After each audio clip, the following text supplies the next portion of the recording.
नमस्कार साथियों।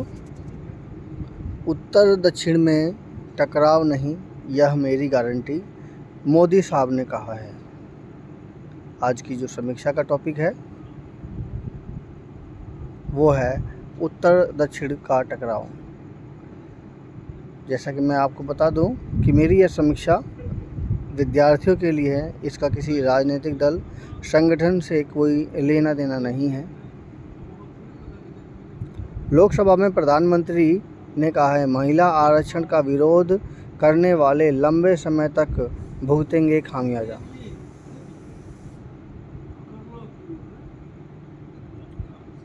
नरेंद्र मोदी प्रधानमंत्री जी ने कहा है, हम भ्रम में न रहें, हम उस अहंकार में न रहें कि हर देश के नारी शक्ति को कुछ दे रहे हैं। जी नहीं, उनका हक है। हमने कई दशकों में उन्हें रोका हुआ है। आज प्रायश्चित करके उस पाप से मुक्ति का अवसर है। हम सब जानते हैं कि हर बार किस तरह चालाकी की गई। एक पक्ष में है लेकिन हम इसके साथ में, लेकिन हर बार कोई न कोई बहाना बनाकर इसे रोका गया। हर बार उसके साथ ऐसी कुछ चीज़ें जोड़ी गई, लेकिन हिम्मत नहीं है कि 33% आरक्षण का विरोध कर सकें, क्योंकि वह ज़माना चला गया। आपको करना ही है, लेकिन कहने की हिम्मत भी नहीं है, इसलिए तकनीकी बहानेबाजी है। अब देश की नारी को यह नहीं समझ पाओगे।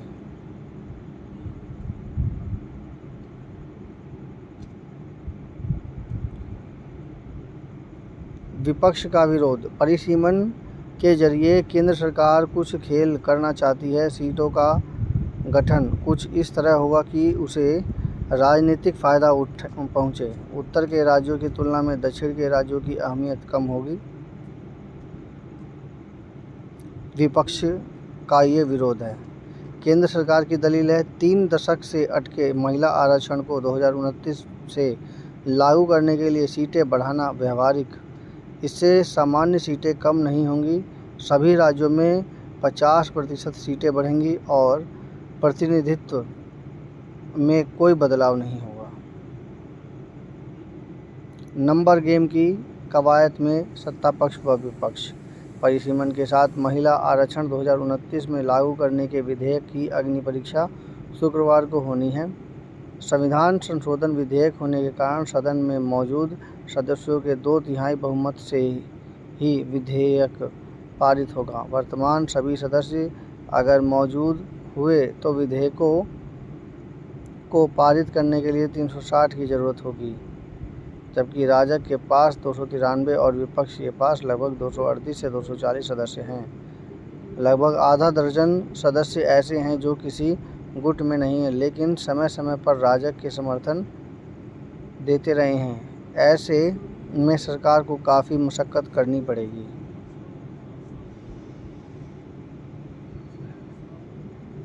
तो इस समीक्षा का मेन टॉपिक है, नंबर का खेल समय तय करेगा, लेकिन देश की नारी शक्ति नियत देखेगी। नहीं चाहिए श्रेय, विज्ञापन देकर सभी का फोटो लगवा कर धन्यवाद देने को तैयार। सर्वसम्मति से इसे पारित करिए तो सबको लाभ होगा, नहीं तो सिर्फ हमें लाभ होगा। पूर्व में सांसदों ने हिस्सेदारी मारे जाने के डर से नहीं लागू होने दिया महिला आरक्षण।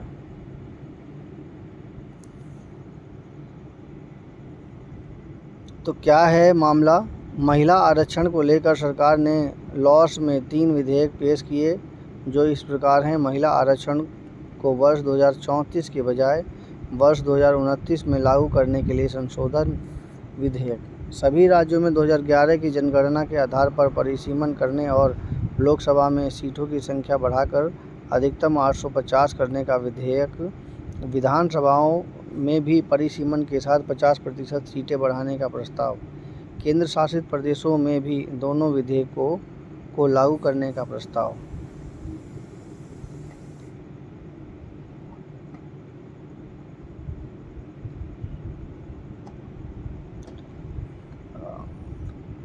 महिला आरक्षण का समर्थन लेकिन परिसीमन का विरोध।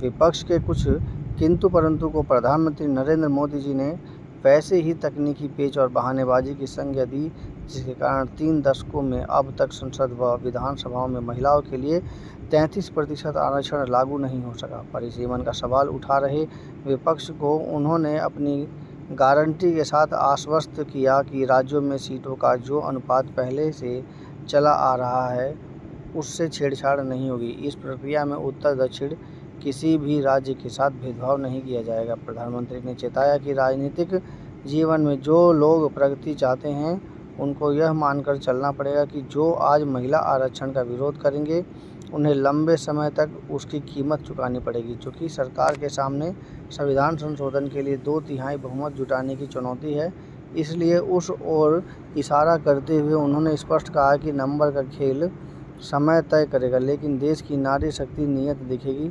उल्लेखनीय है कि शुक्रवार को लोकसभा में विधेयकों पर मतदान होगा। लोकसभा में गुरुवार को नारी शक्ति वंदन संशोधन विधेयक पर चर्चा के दौरान पीएम मोदी ने स्पष्ट किया कि महिला आरक्षण के साथ परिसीमन और सीट बढ़ाने की आवश्यकता क्यों है। उस वक्त लोकसभा के दर्शक दीर्घा में लगभग 95% महिलाएं बैठी थी। मोदी ने कहा कि आवश्यकता तो यह थी कि 25 से 30 वर्ष पहले जब महिला आरक्षण का विचार सामने आया तभी उसे लागू कर देते। कहा कि जिन लोगों को इसमें राजनीति की बू आ रही है वह खुद के 30 वर्ष के परिणामों को देख ले, इसके राजनीतिक रंग देने की आवश्यकता नहीं है। और सच बात भी यही है। देखिए, कुछ आंकड़े ये बताते हैं कि जो महिला आरक्षण अगर देने से कितना फ़ायदा मिलता है कि काम ईमानदारी से होता है। अगर ये काम अगर 30 साल पहले हो जाता तो काफ़ी ज़्यादा तरक्की होती अपने देश की। विपक्ष के किंतु परंतु के पीछे की वास्तविकता को देश के सामने रखते हुए पीएम ने याद दिलाया कि पहले गलियारों में चर्चा चलती थी कि पंचायतों में आसानी से आरक्षण दे देंगे, क्योंकि उसमें उन्हें खुद का पद जाने का डर नहीं है।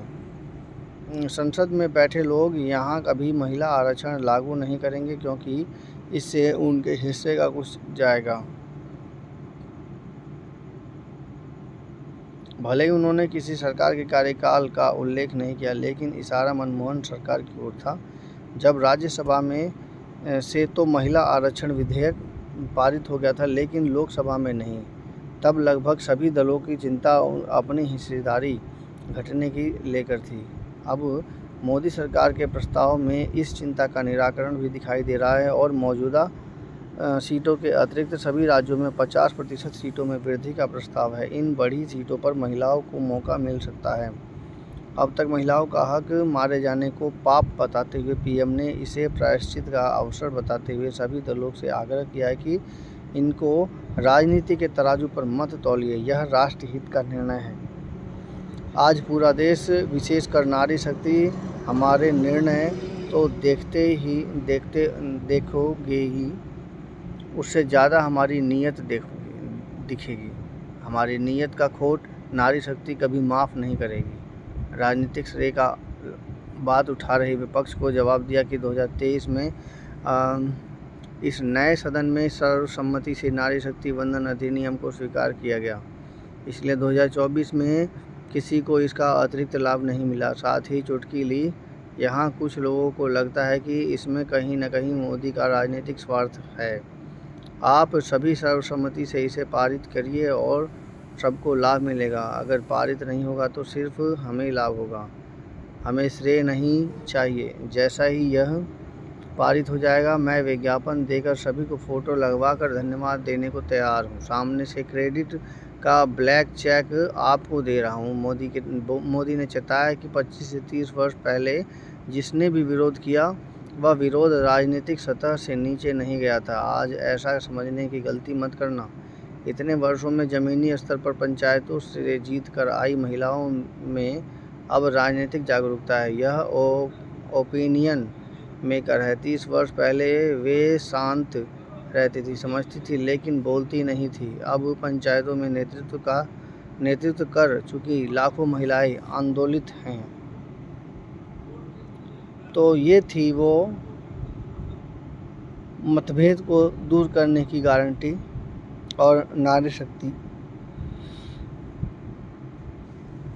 पर विधेयक। नारी शक्ति को सशक्त करने से तो फ़ायदा मिलेगा ही मिलेगा। देश को एक वफादार नागरिक, ऐसा वर्ग मिलेगा नागरिक जो कि बहुत अच्छा रिजल्ट दे सकता है। आप सभी देख सकते हैं, नारी शक्ति जहाँ भी किसी कंपनी में भी अगर जहाँ पर लेडीज़ें रहेंगी ना, तो वहाँ पर उनका रिजल्ट एक टारगेट बेस रहेगा और उससे रिजल्ट बहुत अच्छा मिलता है। तो इसका कहीं ना कहीं फ़र्क मिलता है और ये विधेयक पास हो जाने में बहुत ही ज़्यादा देश का फ़ायदा है। ये कदम इन्हें बहुत पहले उठा लेना चाहिए था, लेकिन ये अभी तक उठ नहीं पाया है। अब देखते हैं ये प्रयास कितनी सफलता मिलती है इस प्रयास में। मेरी समीक्षा कैसी लगी कृपया कमेंट कीजिए, चैनल को सब्सक्राइब कीजिए। धन्यवाद।